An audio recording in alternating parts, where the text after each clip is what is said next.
Today is the 1 month anniversary of the shooting in Tucson.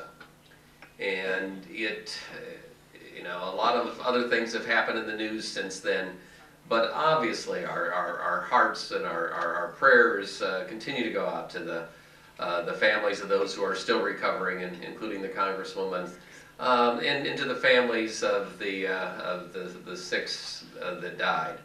It is something different, I think, with this shooting. There's a lot of shootings in this country. 30,000 people die every year from guns in this country. Another 80,000 are injured every year from guns in this country.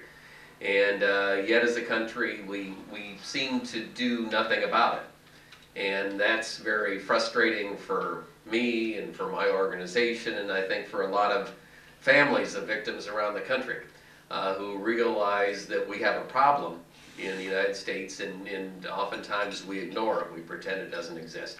And the challenge for the rest of us is to take the lessons learned from Tucson, to honor the victims of Tucson, the 9-year-old girl that could have been our daughter, our granddaughter, our next door neighbor, to honor the federal judge, to honor the 76-year-old pastor that protected his wife from bullets, to make a difference.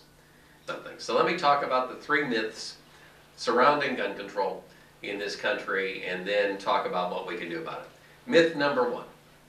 Okay, this is a myth that the gun lobby, the NRA, the gun pushers, sell mainly to Republicans, but others listen to it too. Myth number 1 is that the Second Amendment is some holy scripture handed down by Moses in the form of Charlton Heston, that in its Second Amendment, which trumps the 5th commandment on thou shalt not kill, says that you can't have any regulations about guns. Shall not be infringed. They ignore that well-regulated militia part. It's a myth. It is not true. And I'm not just saying that as Paul Helmke, head of the Brady campaign. I can quote Justice Scalia. I can quote Justice Alito. Both Justice Scalia and Justice Alito made it clear that the individual right to bear arms, to have a gun in your home for self-defense specifically, Justice Scalia said it in the D.C. case. He said that this right is, quote, not unlimited. And just like other rights, for example, the First Amendment right to free speech, not unlimited. You can't have pornography, you can't have libel, you can't yell fire in a crowded theater. Just as the First Amendment has limits and restrictions, so the Second Amendment has restrictions. And Justice Scalia went on to say that you could restrict who gets guns, you could restrict where they take guns, you could restrict how the guns are sold, how the guns are stored, how the guns are carried, and what kind of guns they are. This is Justice Scalia talking. Now, how often have you heard that from the gun lobby? They don't talk about that part. 2 years later, just this last June, when the City of Chicago case came up, and the Supreme Court applied their ruling to the states and cities, Justice Alito repeated the same thing, said that the Second Amendment does not create a right for anyone to take any gun anywhere, anytime. That is what those conservative justices are saying. You don't hear that from the Republicans in Congress. You don't hear that from the Republicans in the state legislature. They haven't read that section of the opinion yet.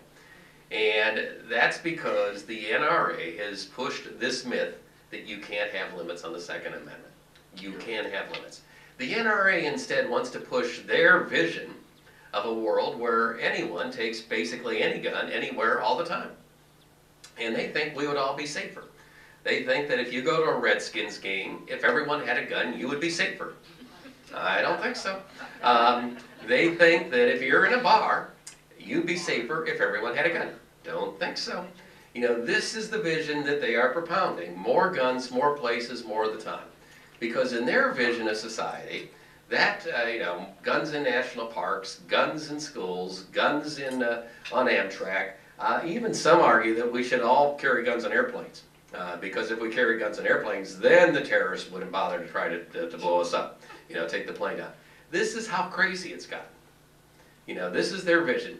They need to listen to what Justice Scalia said.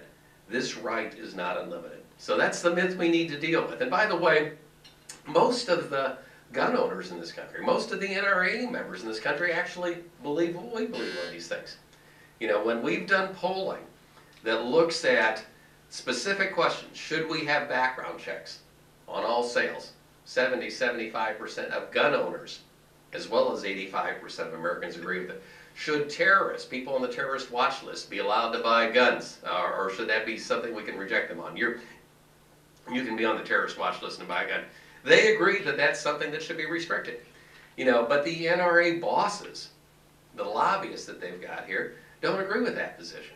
So one of the things we need to get out is that there's this myth that you can't have any restrictions. I was telling somebody, some of the folks at the table, one of my board members is a pastor. She calls this gundamentalism. It's as if they worship this graven object, the gun. And the Second Amendment is more important than the Fifth Commandment of thou shalt not kill. You know, that's a sick society. That's a sick approach to life. That's a scary approach to life. It's an approach to life that basically says, I can't trust you or you or you or anyone I meet. I have to have my gun because that's the only way I can live in a society. You know, I thought we learned this lesson. We should have learned this lesson as a civilization, as a country, as a community long ago. But the other side keeps pushing this myth. No restrictions, any gun, anywhere, anybody, anytime. That's not what the Second Amendment means.